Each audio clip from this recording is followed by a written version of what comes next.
Here's the deal, y'all. I am live at South by Southwest, and I had to get this episode out. So forgive that the beginning audio may not be very crisp, but the session itself is. This is taken from the last Condor Approach live event just a few weeks ago in February. Tah's going to talk about how we started the Condor Approach journey, how our brain deletes and distorts, and you're going to hear from other coaches, some who have never built a business before, have never taken an official client, some that have taken one, and then people that have been doing it for 15 plus years. So I know you're going to love today's episode. Just jump into it. Check it out. I hope to see you in September, y'all, because we are setting up the payment plans now. So if that's something you want to get in, then go save your spot now. See you on the other side of the episode. Whether you're a life coach, therapist, biohacker, invested in wellness, or in the healthcare profession, if you have an intention to work in psychedelic spaces, you're in the right place then. If you're called, get involved. But first, get informed.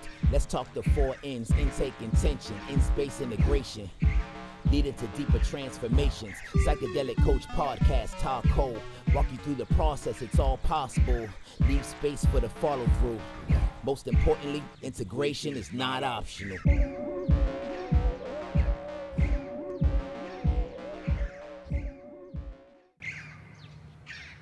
Whether you're a life coach, therapist, biohacker, invested in wellness, or in the healthcare profession, if you have an intention to work in psychedelic spaces, you're in the right place then. If you're called, get involved. But first, get informed. Let's talk the 4 N's: intake, intention, in-space integration, leading to deeper transformations. Psychedelic Coach Podcast, Tah Kole. Walk you through the process, it's all possible. Leave space for the follow through. Most importantly, integration is not optional.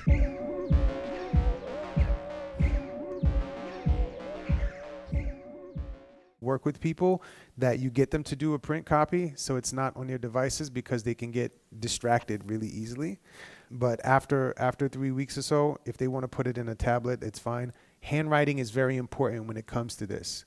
There's something about writing with your hands that we have as humans, that we can communicate in this way, that it actually drills things in. When you're reading something in your handwriting. Another one of the things that I notice with my clients is when they go back 5 or 6 months, they'll notice that their handwriting is different. It'll be chicken scratch at first. They can see when they're rushing through it, and they'll be able to see and actually dial back into the feelings that they were having when they wrote the stuff down. And so this is another space of keeping yourself in accountability for knowing what you're feeling, what you're experiencing, what's going on. People will have a challenging time with freehand journaling. This keeps it very, very succinct. So if you have clients and if you yourself have challenges with freehand journaling, this is a great place for you to have guidance and for you to have direction that you can trust, right? Instead of having faith that you will journal, because some people have a hard time journaling freehand because it is a faith-based dynamic. And so the people are used to trust, so you put them in a dynamic where they can write in a guided space that they can trust. And then once they start to see that it's actually working, they move into a faith-based space where they can actually have faith in what they're writing and unravel in that space. Does that make sense? So this is where trust and faith come into play with this, and accountability. Accountability is a very important part of this. And I highly recommend using this book with your clients. Paul Mark, do you have a question? Actually, I was going to say that in the Facebook group, Tah and I have actually done some journal journeys. And for those of you that are looking to become Condor coaches, one of the requirements is 30 days of Condor journaling. So in the Facebook group, there is a link, and I think I can go ahead and highlight it if it's not already. So all of that is available in the Facebook group. Just a reminder. Thanks, Paul Mark. Yeah, thank you, Paul Mark. I appreciate you bringing that back around. This is one of the tools that we have. Kole, when you look at this like Kole started this guide because Kole has had 27 broken bones. She's evil Knievel, y'all. It's like she's had 27 broken bones. And she'll tell you herself, she's had ovarian torsion where your ovary kind of twists around. She's had kicked in the face by a horse twice, had her nose broken, like all kinds of crazy stuff has happened to this woman. There's been so many traumatic dynamics that Kole has experienced that contributes to what's happening here. And so this is where, when you look at all of the challenges and the tragedies and the things that we experience, they always bring something forward if you allow it to bring things forward. And what has happened in Kole's life has provided a gift to me and all of y'all and all the people that we work with. And I can't tell you how many people, the Condor book is always sold out on Amazon. So many people are using this book, it's crazy. And this all came from a culmination of this woman not knowing what was going on in her body, because there were so many different aches and pains and things that were happening that were distracting her from being able to think clearly and see straight, and just so many things. And so I got to get her to put this in the Facebook group and in the high level community. But she would draw these little bodies, and she would mark where she was having pain, and she would scale it from this to this, and it was this really caveman-esque kind of way that she would journal.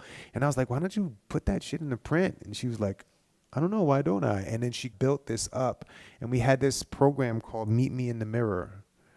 And that's where all of this journaling started with us, was this program called Meet Me in the Mirror, where Kole put this really extensive, and it was a lot longer than the one we have now. It was, and this is refined, but this is the evolution of this. And she had no idea where this was going, but she was like, Tah, I need to do this. I need to continue doing this. And so what you're seeing is the result of Kole's faith of walking into, I don't know what this is for. I don't know. And she just kept doing it, and she kept moving, and she kept going. And what you're looking at is success. And so this is success in progress. And she's always updating it and shifting it and changing it. I can't tell you how many versions of this live manual we have. We've had, 15 events now? There's probably been a different version of this for every event, because she's constantly upgrading it. But this is the evolution of our success in moving this forward. So as we are moving forward with this successfully, the money is also increasing successfully. But then again, we have to bring team on. We have to do all of this stuff. So we are getting tuned in and dialed in and integrated with the business aspects of this. And us using this ourselves helps to keep us accountable in our bodies. So I really want y'all to see the correlation between accountability and success. Having accountability is very important to bring you back, so that you don't forget that you are actually building that success over gradients of time. Time and experience will build you into these places. So using this journal for accountability is really, really important, and building your network of people.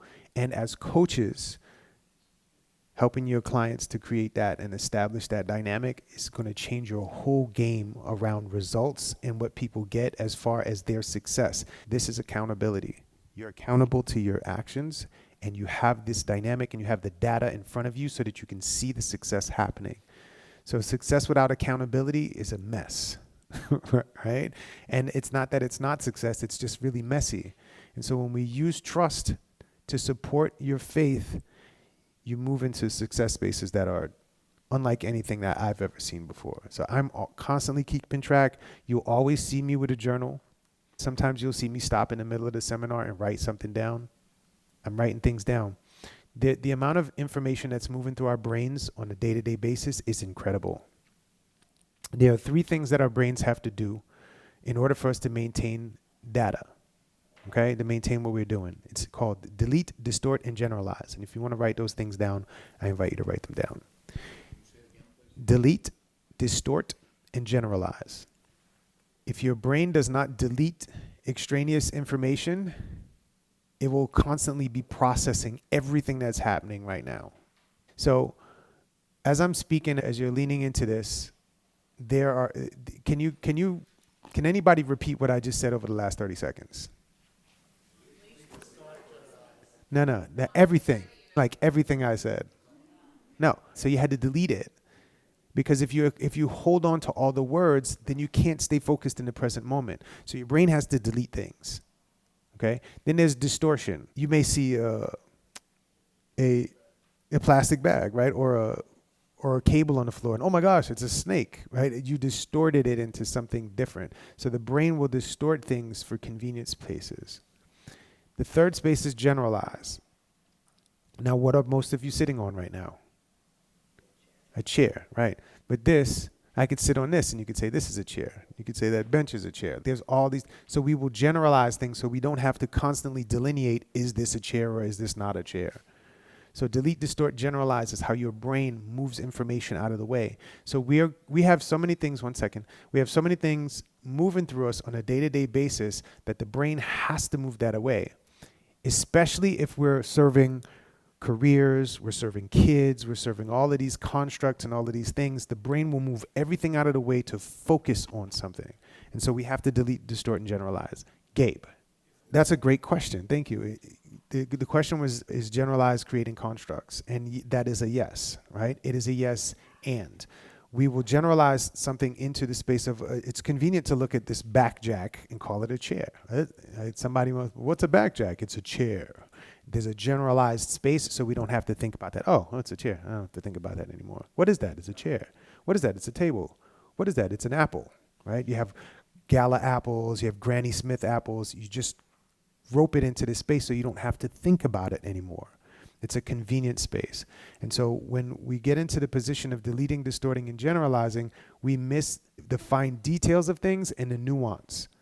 And so writing things down, when you get into a space where you're calm and you don't have to think about things, you don't have to do task-based things, you can actually lean into the nuance and make tweaks and adjustments in the nuance spaces so that you move forward and create the habits that you want to create. Does this make sense? So these are some really important things that I want y'all to think about and consider when you're coaching, when you're using this guide and you're supporting people in accountability is, okay, you're not getting results. Show me what you documented over the last 2 weeks.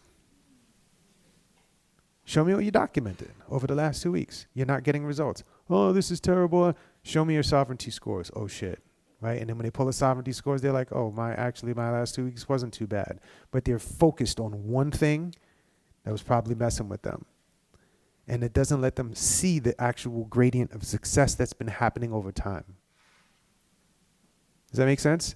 And so this is where, when you use the Condor guide, you're getting people to write their nuanced things down, and people are going to be resistant to it. Many of you are resistant to it, right? It's get in that guide and hold yourself accountable to it. Did you do the guide? If you have somebody in your house, Kole says to me all the time, like, I didn't journal for 5 days before Condor. She's like, Tah, you haven't written. Go sit down and write. I got accountability in my house because she knows how important my data is to me. I'm constantly tracking. The amount of information that moves through me is bananas. If I showed you the notebooks and the pads that I have with all of these different schematics and things that tie all these concepts together, it would blow your mind. It blows my mind. I don't know, might not blow yours. Man, I almost lost. The last Condor, I couldn't find my book, and I had lost my shit. And so Kole was like, now what you're going to do, right? She didn't give me an option. She said, now what you're going to do is every time you do a concept, you're going to take 5 pictures of it and put it in your phone, and then you're going to archive it in your computer and do all this stuff so that you don't have a panic phase like that. And so she checks in. Every time I come with a new concept, she'll be like, did you film that? Did you put it in? Did you put it in? And so my environment is keeping me accountable. And so there's so many things moving through me that I have to delete, distort, and generalize so that I can actually be present with y'all. And so when I write things down, it keeps me accountable. So when I go back, I'm like, I didn't get any progress. And she'll hand me my book. She'll hand me my journal. She'll be like, read the last 30 pages. And I'll be like, oh, shit. There's so much happening with us. We're so rich. We're so dense that this technology of writing that we have, this is you are technological, by the way. The technology of writing is something that we have. I don't see monkeys doing it. I don't see whales doing it. We as human beings have this. And so we can take this opportunity to create success and watch it blossom and grow. But you have to be able to know that this is actually happening. If you don't know that it's happening, you will delete, distort, and generalize away from the idea that you are successful, that you are creating success right now. So this accountability stuff is very serious for me. It's very serious with what we're doing here. It's very serious for my clients. Jared knows about this really well. Like I'm constantly, hey, did you write it down? Hey, where's your documentation? Hey. This is an accountability space. So my invitation is to use that journal. You give an example of like the gym is a once a day activity or several times a week activity. For more consistent things like diet. Yeah, diet. Let's just use that as an example. How would you track accountability? How would you track accountability for diet? So the thing that a lot of people don't like to do is write out all the things on their food. So I have them snap a picture of the food. Everything, I want to know everything that you're eating. Everything that you're eating, every snack that you have, every cigarette that you smoke, I want a picture of it. It doesn't take that long. You can take out your phone. I don't care if it's foggy or whatever. Take a picture of it and send it to me. Or take a picture of it, put it in a drive, and send it to me at the end of the day. But the thing is, if people get used to taking pictures of the food and sending it to me, they have that accountability, and we constantly check in on that, and then we can do macros later. So that's one of the things with diet. Yeah, please. Can we get a mic? Can we get a mic? Can we get a mic? I have a program that I run, and accountability is part of it. And one of the things that I break down is the root word of accountability is what? Count. No, it's count. Oh, ability. It's count. Oh, count. It's count. To take accountability, the first thing you have to do is count. Count. Then you can make an account. And then you can hold yourself accountable. So if we're talking about diet, count first. Okay, what do I eat every week? How many of these? How many of that? How many of this? Straight after a week. Then say, okay, now I'm going to make an account. I eat 3 burgers a week. That's too much. I'm going to eat 1 a week. Now I can account. And so now people can be accountable because it's how many you're supposed to eat a week or what are you supposed to do? So the count is the first thing. What you do before you even decide what you want to do different. What do you do now so you can keep an account? So I just want to drop that. The root word is count. Then you go into account. Then you're able to hold yourself accountable. Thank you, Sincere. So what came through for me there is for something like going to the gym, I can prove to you every time I go to the gym. I can take a picture every time I go to the gym. I cannot prove that I am not eating things or having more cigarettes than I'm sending you. And a lot of it is impulsive or automatic for a lot of people. So is that just the challenge with accountability of getting people to be consistent and remember to do it and be honest? Right. Yeah, that is one of the challenging things. Also, if a person is there's a lot of shame around food and cigarettes where people are like, I don't want people to know that I'm doing this, I'm sneaking this and so on.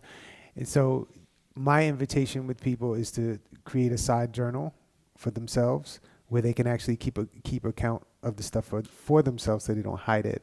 That's one of the things that, so they don't hide it from themselves primarily. That's one of the challenges with this work is that if you don't feel safe enough to share with me, then there's going to be an issue with accountability. And so that's why I have to show up as a coach and sit here on stage and cry and sing and stuff so that you can see that I'm holding myself accountable. And so with this work as a coach, if you have challenges with people around food and dynamics like that, it's going to be showing them the way by being the way. That's one of the challenging things. And you being accountable as a coach. Now, this is not just for your clients. This is you as a coach. You have to be accountable for showing up. And so this is part of the getting off the pedestal and actually showing your clients the work that you're doing. That's one of the scariest things as a coach is to actually show your shit and to show that you have fallibilities and that you're doing your own work too. Because if you hire a coach that is not doing their own work, that's not the coach to hire. Okay? Yeah, if every coach needs a coach, like we all do. And if they don't, I always ask my coaches, who you working with? If I'm paying you 50 G's a year, I want to know who you're working with. Who's your coach? Who's coaching you? Because that's accountability. Does that help? Yeah, thank you. Yeah, of course. Go for it. Thank you. Tell me. I don't have a business. In fact, this is pretty new to me. My beautiful partner over here, she's been interested in coaching for quite a few years, and I just met her a couple of years ago, so now I'm moving into this world. Still not sure about how I fit into this, but that's why I'm here. First of all, I'd like to know how many people here don't have a business or are here to start one. You got all you guys? Yeah, put Okay, your hand we're up so you can see. We're in the same boat. Are you going to go over real world examples? Maybe somebody here that how they started off, what their obstacles were, how successes were, so I could just see how it began from nothing to where they at now. I know you're going over a lot of structure work, but that seems like it's already in it. Yeah. I'm talking about from like me. I don't know anything how to start this and all that. What did somebody do that's running a business? What were their first actions and successes and obstacles that they had to overcome? So we don't do the same. We don't waste time working on something that they figured out, or you guys too, obviously. Thank you. Yeah, no, great question. So we have a panel this afternoon with the master coaches, and the panel this afternoon, the master coaches will definitely be talking about their ups and downs and things that they've done, and Kole will be actually curating that. So last time we did a panel with the master coaches, it was huge for a lot of the participants here. So you will be hearing some stories around these things, some real world examples of where people were, how things got started, what were the pitfalls and the challenges, so you don't have to move through that. A lot of this, the Condor Approach, is you witnessing what me and Kole had to dredge through for years so that we could bring this to y'all. So we are an actual real world example of what you're just getting started with. And so I have an invitation. Are you open to it? Yes. I don't have a business is relative. I invite you to recognize that you are your business. And whatever your business is, it's welcome here, and let's support you in growing that. If that's the business of shaking hands and waving hello to people, then that's perfect. But you are your business. The idea of separation of business and personal life is something that I have let go of. I am this business. I am my business. And so when I walk in this, I live this every moment of my existence. People are like, do you ever turn your coach off? Nope. Can't turn it off. That's like me trying to turn my human off. This is my business. And as an entrepreneur, I live this shit every moment of my existence. And so this is why the faith thing is very important for me, because I have to walk in the faith that my business is being carried by my essence. Thank you. You got it, fam. Thank you for being here. It's a courageous space for you to step into. Yeah, I know that. Thank you very much. Welcome home. Yeah, bring it up. Come. There's other mics here. You can walk up to a mic and get to the mic before somebody else does. Talk to me. I just want to respond. There are those of us in all phases of our business. I have one client. People have successful businesses. They've been doing it for 10 years. Almost everyone in the room will talk to you. And that's why we're all here together, so that we can learn from each other. So during breaks, go find some people and we'll talk to you about our businesses. Thank you, Gabe. And you want to talk about somebody, like there's so many kick-ass coaches in here. Gabe has been moving since Gabe started with us. Gabe has been going through it. Kimber's been moving through it. Everybody here is in their own space. We talked to Sincere about what Sincere has been through since Sincere started here. It's just so wonderful. Like Ariel, there's so many powerhouse, badass coaches in here. Like Sincere got up and through the accountability thing, I'm like, oh, I'm taking that. I'm incorporating that right now. I love that. So juicy. But we learn from each other. I'm not here to just be up here teaching. I'm learning from all of y'all. Look at this room full of resource. And we got 20-something more people coming tomorrow. Full of resources. We are so full of information. It's incredible. And so these people are walking businesses, and I invite you into that space. You are a walking business. I don't care if it's for money-based situations or to create relationship dynamics. If that's your business, then rock your business, fam. I'm in full support of that. But this idea of separating business and personal, I let go of that. Talk to me. Get the mic. Come get a mic. So my struggle for me is organization. Okay. And I've been struggling with that for years now. And I really like to live by the term, get like Nike, just do it. Which is true. Just do the shit. But I find it affects like really in all areas of my life. From my business, just like in my space, my space is clean, but I just have like shit everywhere. Okay, I didn't wash the clothes. Just got clothes in the damn basket. But it's just organization, period. And like even with starting my business, like going out hustling, like getting jobs and getting money coming in is easy for me. I can go out, I can talk to people, I can close jobs, I can get like resources, like have it coming in. But you asked me the question, how much did you make last month? What was the numbers? Like what did you have everything accounted for and having everything structured? I'm blank. And it's a problem. Like I find it bleeding into different areas. And my question to you is, if you were to have a client that's struggling in this area, what is something like a first step that you would like advise them or to coach them to do to get on board? Perfect question. I just hired a CFO. So I was juggling all of our books, doing all of our accounting work, doing all of the stuff that I have no experience in at all, or I previously had no experience in. So things got really, really messy with IRS, as our money changed. All of these things got crazy. But I was playing the jack of all trades, playing the lone wolf situation, and then being Mr. Frugal by not hiring anybody, I got myself into some pickles. And so I got a handle on things. I have hired a bookkeeper. Do you have a bookkeeper? I do. Okay. How's your bookkeeper? So I got my uncle. I'm sorry. I got my uncle just because he's like an accountant, and I actually bartered some work from him because I moved his whole office, and it was just like divine timing, because he was like just asking me questions about my business, and he was like, well, Mark, this is what I do. Say if you trust me enough, you want to send over like your books and stuff, like I go over them and everything for you. And so this is a recent thing. So I just like sent, because I'm like 3 years behind on taxes.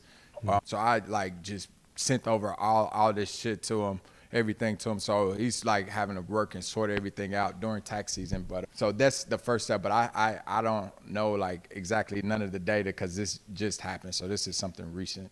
Okay. So congratulations on having a bookkeeper. That's a big deal. Did that bring you any relief? It did because it was something playing in the back of my mind, but I kept ignoring it, knowing that I do need to get my taxes and stuff in. See that thing playing in the back of your mind? That's something there that's tapping you on the shoulder, and you're not tracking.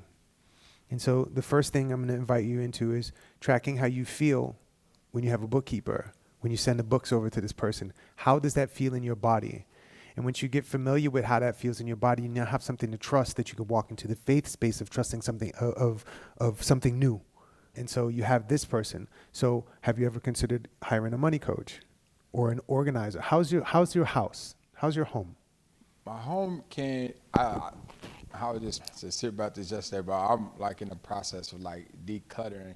Like when I'm a mover, so I come across like families that just get rid of stuff. Sometimes be really good stuff, but if it serves no purpose, why have that shit in your space? And like it may be good stuff, but I'm not using it. And I have a 1-bedroom apartment, so it's not like a huge space that I have that things can be spread out. So it's like I need to just get rid of a lot of shit. I feel I can just like declutter and have everything functional. I want it to look like an Airbnb, like just functional. Anything that I have serves its purpose. Okay. When you walk in your house, how do you feel? I feel good. Right now, not so much, no, because I do need to. So I feel, yeah, okay. Okay, Like just breathe into that. Yeah. Yeah, breathe into that. Yeah. Okay, this is your foundation, right? Yeah. So I'm gonna bring something to your attention. Is that okay? Yeah. You said, I feel good, right? There was like a question mark, and Yeah. even when you were trying to talk yourself into it. Right. And so this is the foundation point. This is your home. This is where you live. This is also where your business lives, because you are your business. Mm-hmm.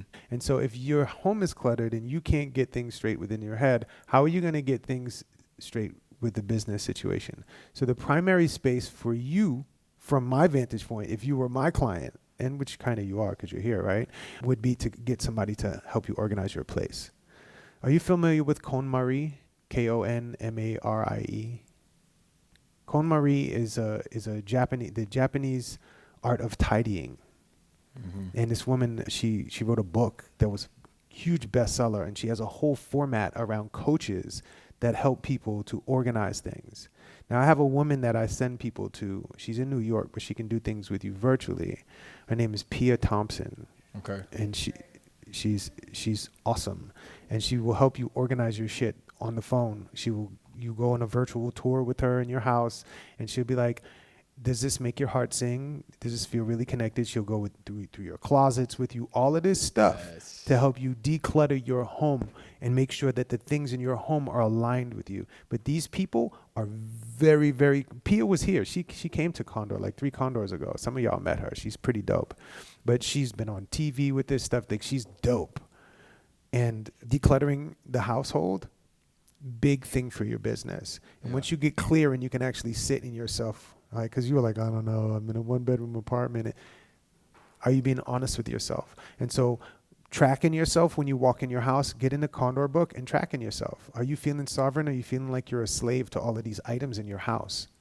This is a very important space for a lot of people that are in business places, that these items that they're holding on to, there's something else behind the holding on to things. Have you ever seen the TV show Hoarders? Yes, that's what, and people like my brother, you're a hoarder. I say, bro, don't call me no hoarder.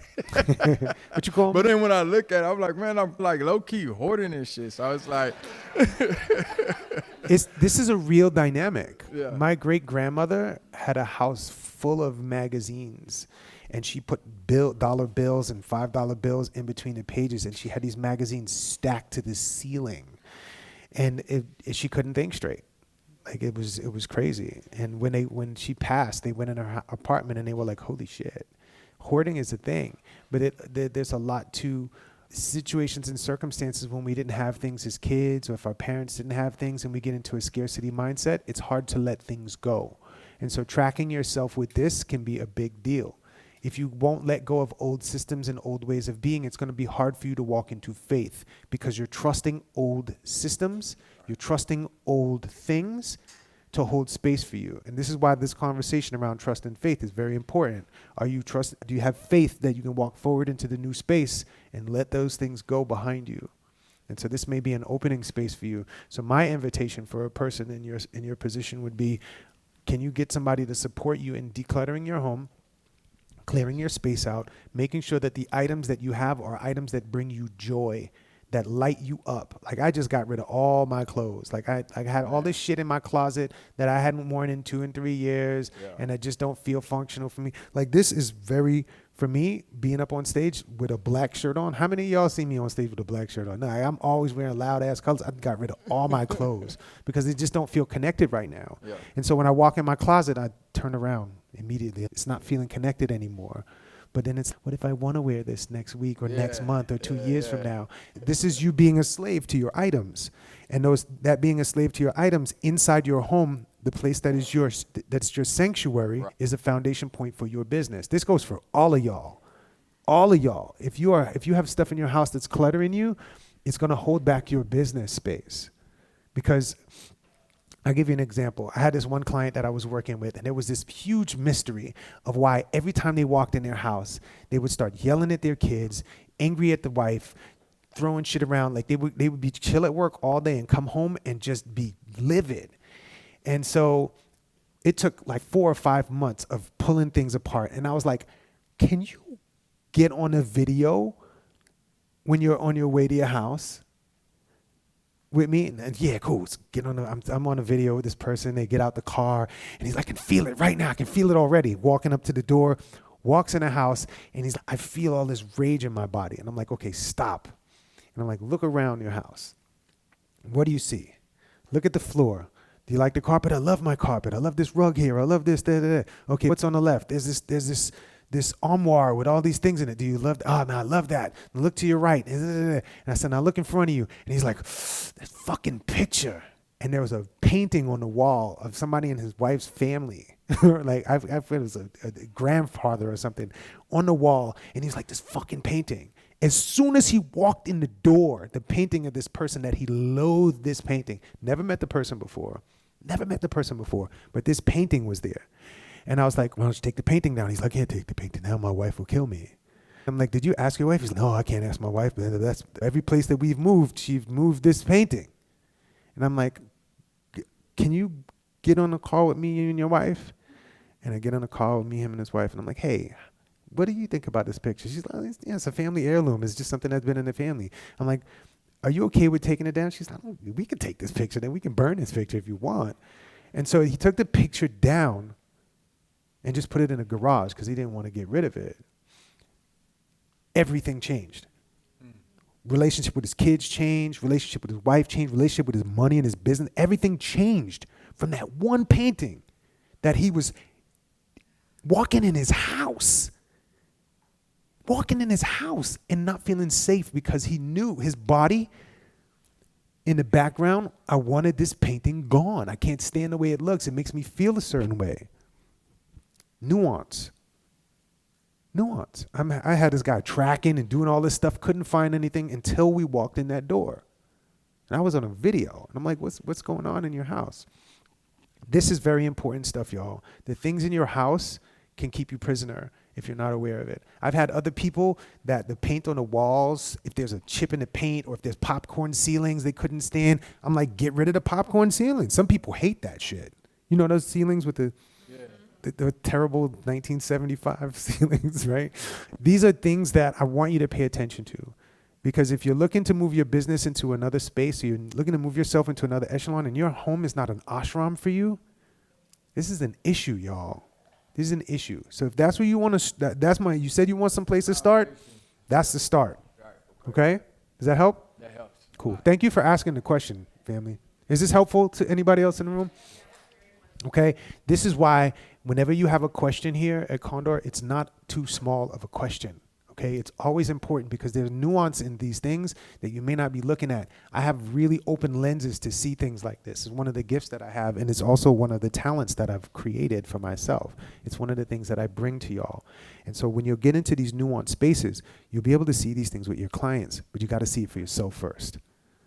And so if there's things in my house that I don't like, I tell Kole, girl, I don't like this shit. I don't want this in the house. And she can feel ways about it and all that other stuff, and I can tell her to put it somewhere else. Yes. Thank you, Mark. Can you pass the mic back there? Mine is less of a question and just more of a statement too, because this is where it's really fun. The environment thing. In your human design, you can also see things about your environment also. So if you guys have an open G, which is, if anybody who doesn't know human design, I'll explain this in a second. But if you have an open G and open identity centers, your environment and who you're around is really, really important. Like I have a completely open identity center, and so my physical environment is very important, but even there's a part of your human design in your chart where it literally says environments, and if you're over 30 it matters, and mine is a cave environment. So making sure that my back is to a wall, I have dim lighting, I feel very safe and secure, like those things matter, and there's just data in your human design if you want to play with that too. I love that you brought it up, so thank you. Thank you. That's Taylor, y'all. She's going to be speaking in a couple of minutes on human design. All right. Any other questions, comments, complaints, ideas, thoughts, concerns around this stuff? Wonderful. Can we take a deep breath?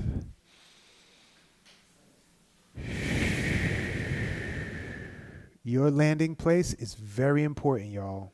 Very, very important. I know you know. We had a whole thing. If you want to talk to somebody about moving environments, have a conversation with Nina. Nina has just done some extremely brave, courageous activities in her life, and I'm going to give you my own personal round of applause, girl. Somebody really taking control of their situation. Hey, Dice, talk to me. I have a comment that's just been bubbling up, so I want to mention it. It's about coaching, and a lot of us are here to become better coaches or to learn about that. And coaching can be a business, can be a career choice, but it's also, to me, it's more than that. It's like not just a job, it's a role you take on. It's like a role you take on as a human to support yourself and others. So that accountability and all these things that come up with coaching, it's like that's a place that we can tap into on a day-to-day basis. And it's not just like I'm a coach for a job. It's something that like we can come in and out of all the time, like in life. So it's just something that's was alive in me over these last couple of days. So I just wanted to throw that in there. Thank you, fam. Yeah, thank you.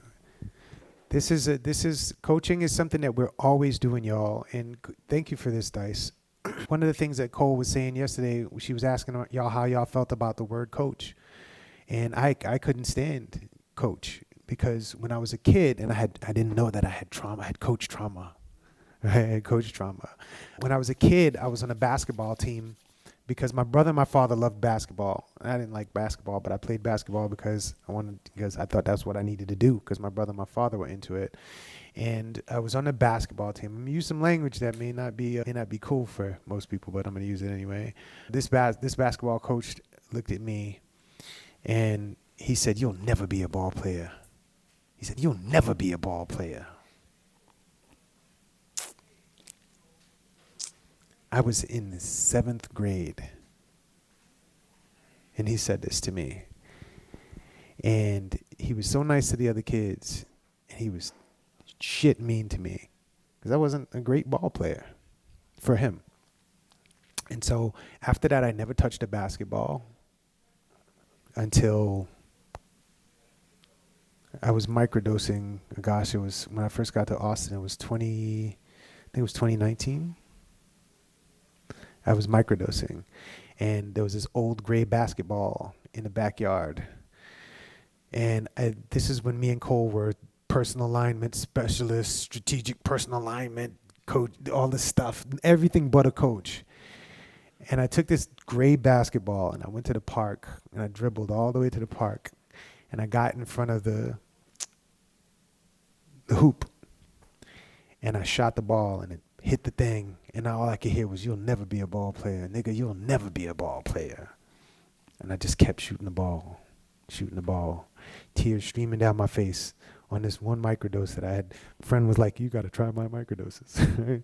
And so I'm shooting the ball, and then I was like, "Man, fuck what you have to say, coach." Shot the ball, and it dropped right in the hoop. And then I just started shooting the ball into the hoop. And I said, I'm not going to let anybody tell me what I am, that I'm a ball player, that I'm not a ball player. And this guy was the inspiration for me not liking the word coach and having a eyebrow raised up at every person that called themselves coach. And I did not trust coaches. And so I didn't trust myself to coach because I let this person define what coach was for me. And so in that microdosing space, I actually got to let go of that anchor that I had. And I said, you know what? I'm coaching myself right now. Right into the hoop, boom, over and over. And for the next week, I went, outside of microdosing, I went to the park every day and I coached myself in shooting that ball. And I was like, I'm my own coach. And I was like, oh shit. The charge was gone around coach.